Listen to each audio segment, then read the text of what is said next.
संतों महात्माओं के दर्शन किए हैं, भजन पाठ करते हुए उनके दर्शन किए हैं, वृथा तो नहीं जा सकते। अतएव सर्प के काटने से सुधन्वा की मृत्यु हो गई है। संतों महात्माओं को अच्छा नहीं लगा, हमारे पास मृत्यु का हो जाना अच्छी बात नहीं लगी। कैसे हिम्मत हुई मृत्यु की, कैसे हिम्मत हुई काल की।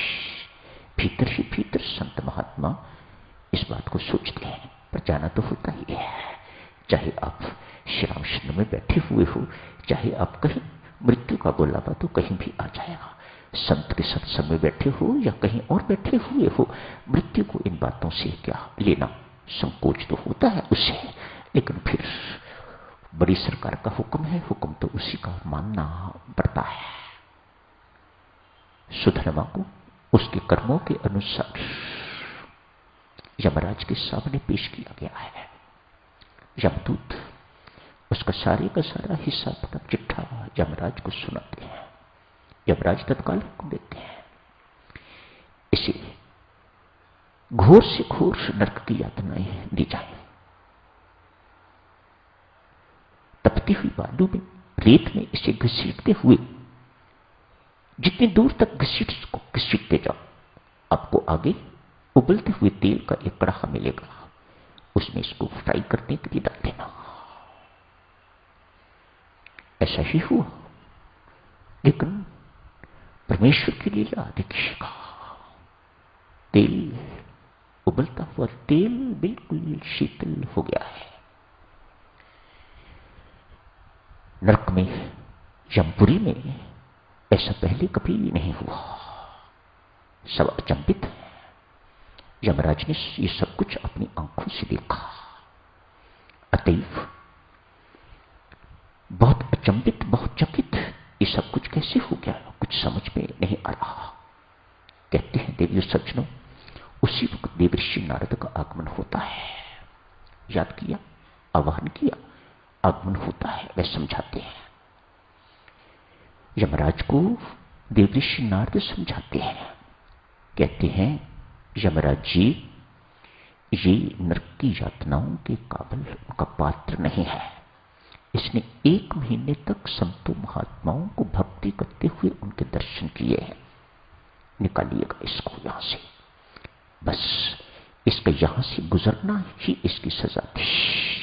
ये यक्ष योनि का पात्र बन गया हुआ है, इसे यक्ष योनि दीजिएगा, इसे ऊपर भेजिएगा, ऊपर के लोगों में जाने योग्य हो गया हुआ है। ऐसा ही हुआ। अब जिसे संत महात्मा इस प्रकार की अर्ज करते हैं, सुधन्वा ने मात्र संतों महात्माओं के श्रद्धा पूर्वक, प्रायश्चित पूर्वक, पश्चाताप पूर्वक दर्शन किए हैं। मन में गलाने अपने पाप की, मैं घोर पापी, ये कितने पुण्य आत्मा है। मानो ये उसे अंतर दिखाई दे रहा है अपने में और उनमें। अतएव आंखें झलक रही हैं अपने पापों पर, अपने पाप कर्मों पर।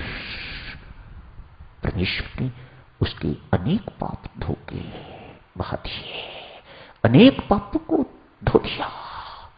वह सुधन्वा नहीं रहा हुआ।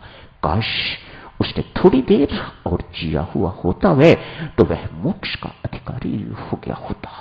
उसे सत्संगति मिली हुई होती तो वह मोक्ष का अधिकारी हो गया होता। कुछ भजन पाठ उसने किया हुआ होता तो वह मोक्ष का अधिकारी हो गया होता। संत महात्मा समझाते हैं, सज्जनों, उसने तो कुछ नहीं किया। कहते हैं आप तो बहुत भाग्यवान हो, आप तो परमेश्वर श्री राम का नाम जपते हो, आप सत्संग में जाते हो, भजन कीर्तन करते हो, ध्यान में बैठते हो। तो यदि परमात्मा आपके जन्म मरण के चक्र को काट के आपको मुक्ति देते तो इसमें कौन सी बड़ी बात है, कौन सी आश्चर्य की बात है। चर्चा यहां समाप्त हुई थी। आज आगे बढ़ते हैं, अगले रविवार को ये चर्चा और आगे जारी रखेंगे। जो संत महात्माओं ने कहा है, क्या ये सत्य है? उनकी वाणी गलत तो नहीं हो सकती, लेकिन हम तो प्रमाण चाहते हैं। हम ये चीजें सुनना चाहते हैं, देखना चाहते हैं कि वाकई ही किसी के साथ ऐसे घटित हुआ है। जो संतों महात्माओं ने कहा है, अपने अनुभव के अनुसार कहा है। क्या प्रमाण है इसका? एक दृष्टांत के माध्यम से देखिएगा। भद्रतनु नामक एक ब्राह्मण है, जाति का ब्राह्मण है। बाल अवस्था पे माता पिता की देहांत हो गया। उनका साया सिर से उठ गया। जवान हो गया है। सत्संग का अभाव, संयमी जीवन का अभाव, मार्गदर्शक कोई जीवन में नहीं मिला। जीवन विषयी हो गया। जीवन बर्बादी की तरफ मुड़ गया। सन्मार्ग की तरफ जाने के बजाय कुमार्ग अपना लिया। कोई ऐसा पाप नहीं जो सुधरने ने नहीं किया। जीवन व्यसनी हो गया। पर स्त्री की चाह, पर धन की चाह, जुआ, शराब, सारे के सारे दुर्गुण जितने आप सोच सकते हो, वे सारे के सारे भद्रतनु के अंदर। नगर के बाहर थोड़ी ही दूर एक वैश्य रहती है, बहुत सुंदर। उसके प्रति भद्रतनु असक्त हो गए। नित्य का आना जाना हो गया। वे वैश्या दिल की बहुत अच्छी है। वह किस मजबूरी में ये सब कुछ कर रही होगी, परमात्मा जानता है।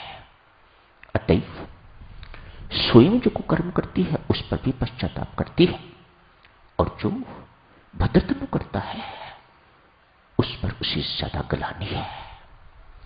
ये मेरे पास क्यों आता है? उसे समझाती है, मेरे पास आना पाप है, ये पुण्य नहीं है, इससे तेरा जीवन बर्बाद हो जाएगा। यहां का जीवन भी, और जहां जाना है वहां का जीवन भी तेरा बिल्कुल बर्बाद हो जाएगा। ये नरक की यातनाएं, घोर से घोर यातनाएं तुझे मिलेंगी।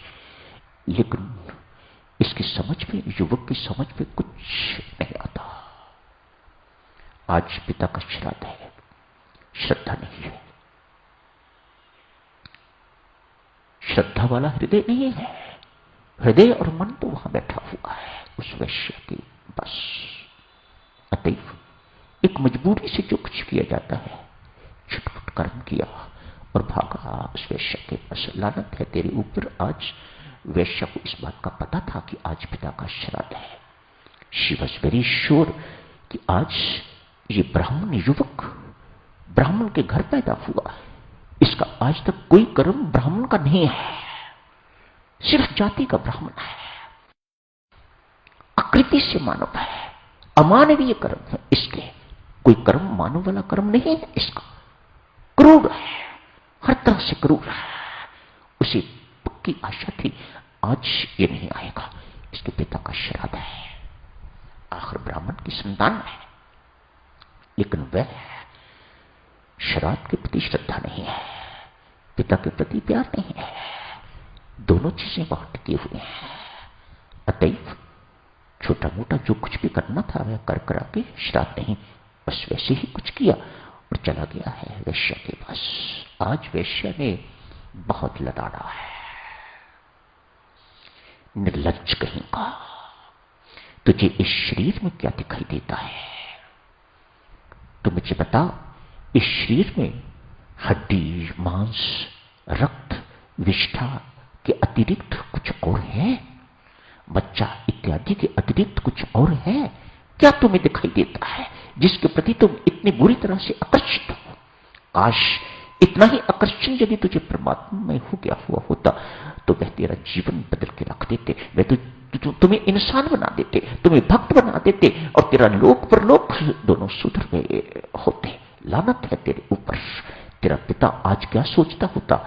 यही सोच रहा होगा, तेरे जैसा नलायक पुत्र मेरे घर में पैदा ही ना होता तो अच्छा था।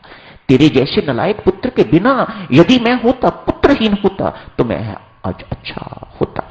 कम से कम ऐसा तो ना होता कि मैं तेरे कारण नरक की यातना या पितृलोक में तड़प रहा हूं। पुत्र ने कुछ नहीं किया अपने पिता के लिए, कुछ नहीं किया। आज बहुत गहरा धक्का लगा है, आज बड़ी गहरी चोट लगी है भद्रतनु को, अतएव जीवन की दिशा बदल गई। आज भद्रतनु ये शब्द नहीं थे, बड़ा गहरा घाव इन शब्दों ने किया है। मैंने ब्राह्मण होके अब्राह्मण जैसे कर्म किए हैं, मानव होके अमानव जैसे कर्म मैंने किए हैं। लानत है मेरे जीवन पर, मुड़ के उस घर की ओर कभी नहीं देखा। वहां से रोता हुआ निकला है। माताओं कहते हैं वेश्या तो पहले ही तैयार बैठी थी, कब से मेरा पीछा छोड़े और कब मैं अपना जीवन भक्तिमय जीवन बनाऊं। उसने उधर अपने जीवन को बदल लिया और भद्रतनु इधर अपने जीवन को बदलने की तैयारी में है। समय हो गया है भक्तजनों, अगले रविवार को करेंगे आगे की चर्चा। आज यही समाप्त करने की इजाजत दीजिएगा। धन्यवाद।